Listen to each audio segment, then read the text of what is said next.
N'hésitez pas à liker la vidéo si elle vous plaît et si vous êtes nouveau sur la chaîne, n'oubliez pas de vous abonner et d'activer la notification pour ne rater aucune de nos prochaines vidéos. On commence. Notre belle planète se caractérise par un grand nombre d'endroits incroyables et par sa diversité de climats. Certains sont si rudes d'ailleurs qu'on se demande encore aujourd'hui comment peuvent-ils être encore habités par l'homme. Heureusement pour vous, vous avez de la chance d'être bien à l'abri dans votre maison. Et ça tombe bien car aujourd'hui nous allons vous montrer les 7 endroits avec des climats extrêmes où il est presque impossible de vivre. C'est parti! Et si vous êtes un grand passionné de la nature, on vous propose des centaines de vidéos à voir sur notre page Facebook La Meuf Hachée TV. Vous ne serez pas déçus, on commence. De tous les déserts que vous avez eu à voir en vrai ou à la télévision, celui-ci est incontestablement le plus sec de tous. Il s'agit du désert d'Atacama, situé au Chili, en Amérique du Sud. Il s'étend sur 1000 km, culmine à près de 4000 mètres de haut et c'est l'une des régions les plus sèches du monde. D'ailleurs, certaines zones n'auraient pas connu de précipitations depuis plus d'un demi-siècle. À ce propos, on aurait relevé une moyenne de précipitation de seulement 0,8 mm dans la région d'Arica. Le climat de ce désert est subtropical, désertique chaud, mais légèrement atténué en raison de son altitude qui est relativement élevée. Cependant, la durée d'ensoleillement y est très longue. En plein désert, le ciel est totalement dégagé et exceptionnellement limpide tout au long de l'année. C'est d'ailleurs cela qui attire souvent tous les astronomes du monde entier qui viennent y admirer les étoiles. Ce climat particulier est principalement dû à l'altitude élevée qui empêche la formation de nuages hauts, lesquels produisent la pluie. Quant à la température du désert, celle-ci ne diffère pas tellement entre l'été et l'hiver. Cela est dû notamment à l'influence du courant marin de Humboldt qui longe les côtes du Pérou et du Chili. Les températures le long de la côte sont généralement douces voire printanières. Par exemple, dans la région d'Arica, la moyenne est comprise entre 23 degrés en janvier et février et 16 degrés Celsius en juin et juillet. À Antofagasta, entre 21 et 16 degrés, ou encore à Coquimbo, entre 17 et 12 degrés. Pour le cas de la région de Conchones, qui se situe dans une cuvette à 1050 mètres d'altitude, les variations de température en journée sont extrêmes. Il peut même neiger le matin en plein mois d'août. Le désert d'Atacama est également caractérisé par les nombreux lacs de sel qu'il arbore.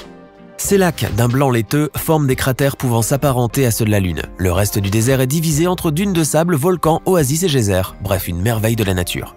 Il est vrai que là où il y a de l'eau, il y a de la vie, mais là, pour le coup, c'est tout à fait le contraire. Bien que le désert soit extrêmement aride, il est possible d'y rencontrer des populations à certains endroits, notamment sur les bords du désert. La plus connue est la population de San Pedro, qui a été peuplée il y a environ 11 000 ans par des Amérindiens de la tribu des Aymaras. Ces derniers exploitent les mines de cuivre de la région, qui est d'ailleurs l'une des plus riches du monde. On a parlé de sécheresse, passons à présent à l'humidité, et le village le plus humide de la Terre se trouve en Inde, dans une commune de l'état de Meghalaya, appelée Mawsynram. Ce dernier figure d'ailleurs dans le livre Guinness des records dans la rubrique des régions qui connaissent le plus de précipitations annuelles au monde, soit plus de 10 cm d'eau par jour pendant 3 mois.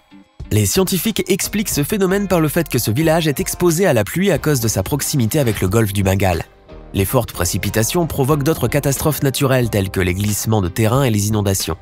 Chaque hiver, Mawsynram connaît une longue période entre mai et juillet, où il ne s'arrête pas de pleuvoir.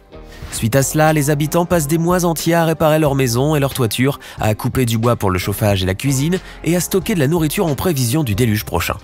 Et pour ne rien arranger, les fortes pluies ramènent avec elles un gris déprimant, une ambiance morose et parfois une obscurité totale, puisque les coupures d'électricité se font très fréquentes. Il fait donc très sombre dans les maisons, même en pleine journée. Pas très jojo.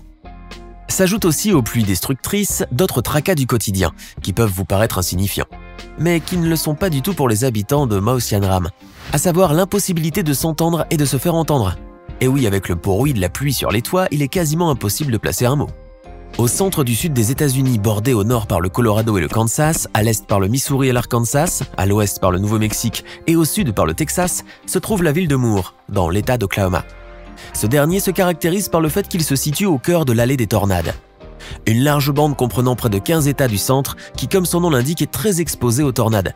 Ceci s'explique par le fait qu'il s'agit d'un carrefour de masses d'air froid et chaud venant du nord et du sud du pays. D'un côté, un air froid et sec en provenance du Canada est canalisé par les montagnes rocheuses, et de l'autre, un air chaud et humide venu du golfe du Mexique. Le choc thermique engendre généralement au printemps un conflit qui, à son tour, provoque pas moins de 1000 tornades par an aux États-Unis, dont une vingtaine se situe entre 4 et 5 sur l'échelle de Fujita. Les scientifiques expliquent la formation des tornades par l'instabilité de l'atmosphère qui s'accompagne d'une variation remarquable de la vitesse des vents. Le cisaillement des vents favorise donc la création de supercellules orageuses.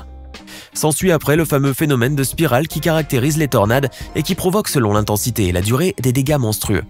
Dans la plupart des cas, ces tornades ne sont pas prévisibles, du fait que le phénomène ne laisse généralement pas le temps au service météorologique de prévenir les habitants. On ne peut pas non plus déterminer les trajectoires des tornades, ce qui en fait des phénomènes d'autant plus dangereux. L'État d'Oklahoma a connu en mai 1999 une série de 66 tornades, dont une grave qui avait dévasté Moore, la petite ville de 55 000 habitants, et avait fait 41 morts à son passage. 14 ans après, l'État a connu un autre vortex, des vents extrêmement puissants de 320 km/h qui avait créé un chaos total en à peine 45 minutes. Bâtiments en ruine, écoles détruites et un total de 24 décès. Attention, volcan en vue. Le Costa Rica est le pays qui compte le plus de volcans actifs dans le globe. Ce petit pays d'Amérique centrale, voisin du Panama et du Nicaragua, possède à lui seul près de 116 volcans, dont 2 endormis, Barva et Orosi, et 5 actifs, Arenal, Irazu, Poás, Rincón de la Vieja, Turrialba. Le pays est situé à la rencontre de 3 plaques tectoniques sur la ceinture de feu du Pacifique. Les plus impressionnants sont le volcan Arenal, qui fait l'objet de toutes les attentions pour ses spectaculaires coulées de lave, et le volcan Turrialba, qui s'est réveillé en 2007 et dont l'activité ne cesse d'augmenter. Ce dernier produit des émanations de gaz, des éruptions, des jets de pierre, des explosions phréatiques et pire encore des coulées de magma, comme cela s'est produit en septembre 2016. L'Irazu, lui, situé sur le même socle, reste relativement plus domptable et facile d'accès. Il offre un cratère très visible par beau temps et un somptueux lac acide. Cependant, le plus spectaculaire et le plus dangereux de tous est le volcan Poás. Plus proche de la capitale que les autres, Poás produit très fréquemment des geysers d'acide qui peuvent atteindre une hauteur de 300 mètres. Mieux vaut ne pas être dans les parages.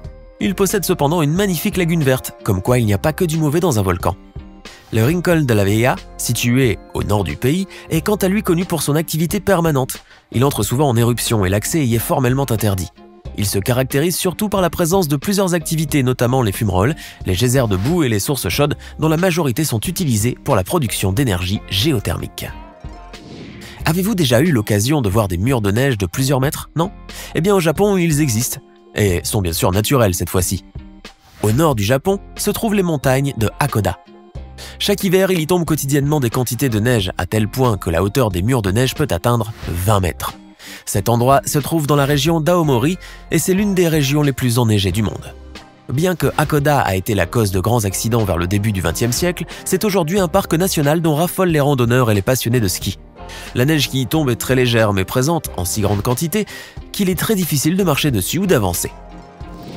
Il existe des centaines d'endroits au monde où sévit la chaleur extrême, notamment en Asie.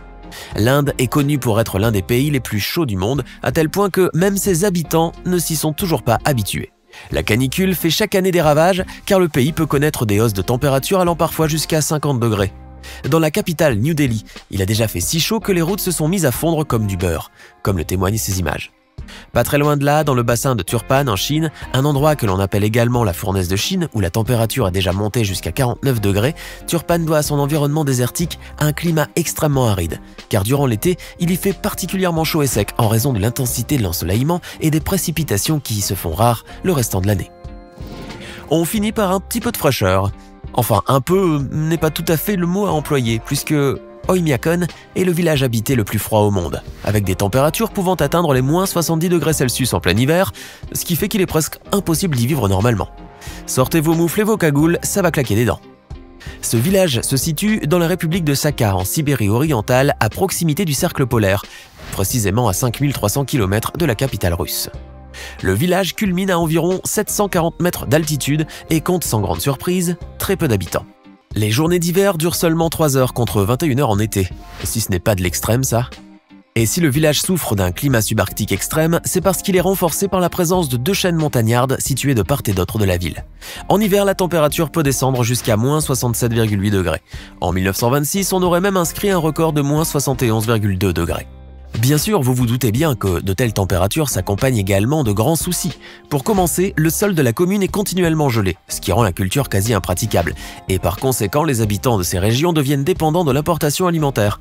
Autrement, ils doivent se contenter de viande et de poissons. Les habitants ne peuvent pas porter de lunettes et doivent subir la neige blanche aveuglante au risque que ces dernières ne leur collent à la figure. S'ajoute à cela un réseau inexistant, des réseaux portables sans aucune utilité, des moteurs de véhicules gelés, etc.